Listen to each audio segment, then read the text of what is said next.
어휴. 갔겠냐? 나은세입니다. Setelah Jae-gyong mengakuisisi GF Solution, saham Choi Song melonjak naik.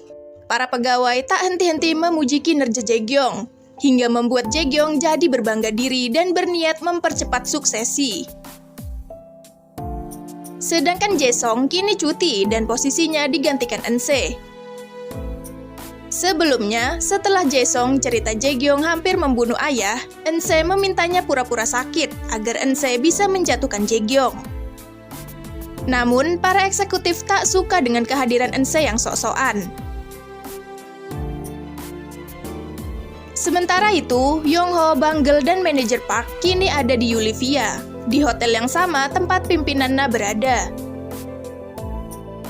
Yong-ho ingin merebut proyek tambang litium Yulivia yang diincar pimpinan Na melalui perusahaan cangkangnya bernama Smile Investment, dibantu Sang Jae yang telah akuisisi tambang Kaimin, jadi akan menguntungkan Choi Song.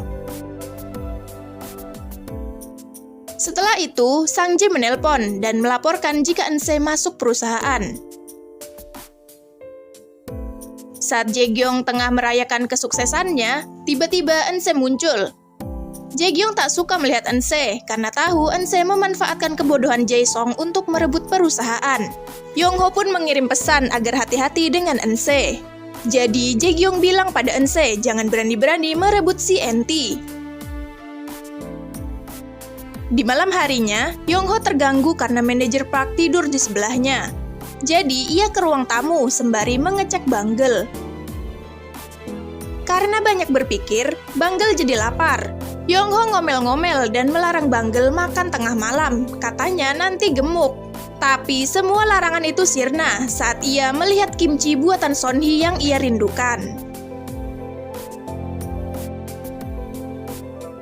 Dan setelah selesai, mereka kembali bekerja, sambil memikirkan syarat terbaik agar Perdana Menteri bisa setuju.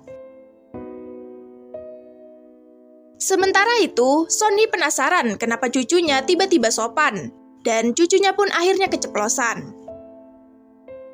Tak lama kemudian, Jae-gyong datang sambil pura-pura baik, karena Jae-gyong ingin dukungan Son-hee agar bisa jadi pimpinan. Kemudian Sok-du minta penjelasan apa Jae-gyong pernah membekap ayahnya. Jae-gyong mengelak, katanya yang penting ayah masih hidup. Dan obrolan itu terdengar Son-hee. Sementara itu, Eun-se mengadu jika orang kantor tak suka dia.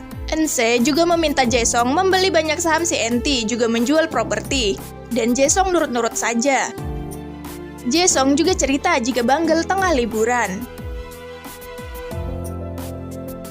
Keesokannya, Yong-ho, Bang-geul, dan manajer Park pura-pura jadi turis Jepang kesasar untuk memastikan keadaan tambang litium.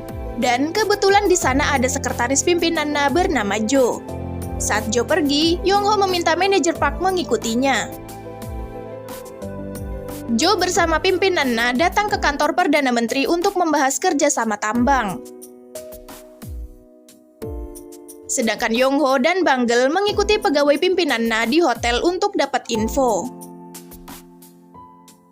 Saat para pegawai tadi memesan minuman, dengan kelihayannya Yong-ho dan Bang-geul menukar minuman itu juga menukar kartu kamar. Ketika Sok-du akan menyuntik obat tidur pada Yong-ho, ia ketahuan Son-hee.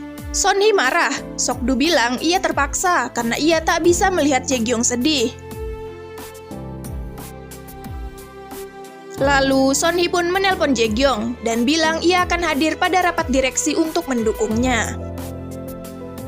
Di lain tempat, Eun-se mencari info tentang dalang yang merusak proyek incaran Taeha sebelumnya, dan tertuju pada Hwang Junhyun alias Yong-ho juga Bang-geul. Dan saat para pegawai pimpinan Na sudah pingsan karena alkohol tinggi yang diberikan Yong-ho, diam-diam Yong-ho, Bang-geul, dan manajer Park mengambil dokumen mereka. Saat diperiksa, ternyata data di dokumen itu berbeda dengan fakta, yang artinya pimpinan Na ingin menipu demi keuntungannya. Melalui undangan pesta Perdana Menteri yang ditemukan Bang-geul, mereka pun bergegas datang.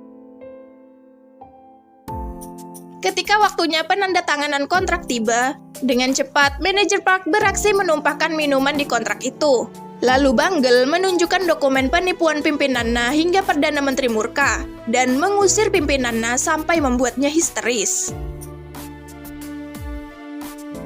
Barulah kemudian Bangle mengajukan syarat kontraknya.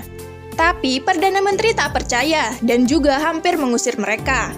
Namun, di detik terakhir, Bangle ingat tambang Kaimin yang diakuisisi Sang Jae untuk diserahkan agar Yulivia juga bisa ekspansi bisnis dan saling menguntungkan. Sementara itu, Jae-gyung mengadakan pertemuan dengan tim audit untuk mencari dukungan. Saat pulang, Eun-se menemuinya, dan mereka pun mulai berdebat. Eun-se lalu mendekati Jae-gyung dan membahas percobaan pembunuhan Jae-gyung pada Yong-ho yang membuat Jae-gyung terpojok.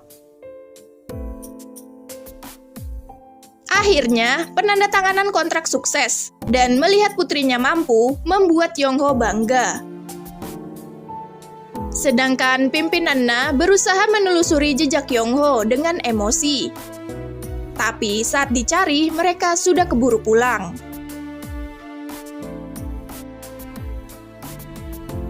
Di pesawat, Yong-ho memperhatikan Bangle yang tertidur.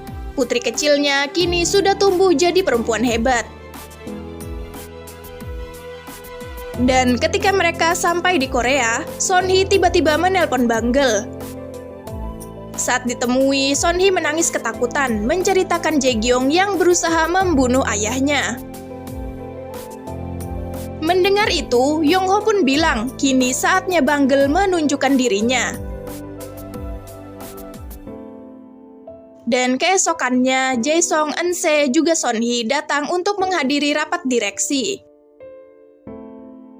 Jae-gyung bicara di depan dan bilang dirinya siap jadi pimpinan. Tapi Sang Jae menolaknya karena Yong-ho belum sadar. Jae-gyung tak mau tahu dan tetap maju mencari dukungan.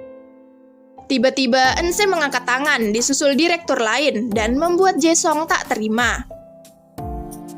Namun saat Son-hee diminta maju, ternyata tak sesuai ekspektasi Jae-gyung. Son-hee menolaknya dan bilang Yong-ho akan segera sadar, hingga membuat Jae-gyung panik dan marah. Sang Jae pun mengkritik Jae-gyung yang terobsesi. Ia juga bilang ada keanehan dengan dana yang dipakai akuisisi GF. Jadi Sang Jae telah merombak tim strategis untuk menghalau tekanan dari luar. Tim itu berisi manajer Park, Yong-ho, dan diketuai oleh Bangle. Dan di depan semua orang, tanpa ragu Bangle mengungkapkan jika ia anak bungsu pimpinan Yong-ho, dan membuat semua heboh. Nah, itu tadi episode 6 Reborn Rookie. Makasih buat yang udah nonton dan sampai jumpa.